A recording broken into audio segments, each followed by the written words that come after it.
આ વાત છે ભાવનગરના શિહોર પંથકની, જ્યાંનો ઇતિહાસ આજે પણ ધરતીના કણે કણમાં ગુંજે છે। વર્ષો પહેલા સેંદરડા ગામની સીમમાં ગાઢ જંગલો હતા।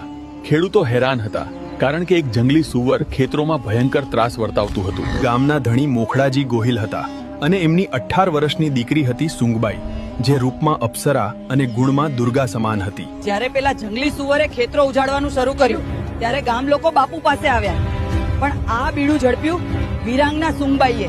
હાથમાં ભાલો અને ઘોડાની લગામ પકડીને સુંગબાઈ રણચંડી બનીને નીકળી પડી। એને ડર નહોતો, એની આંખોમાં ફક્ત શિકાર હતો।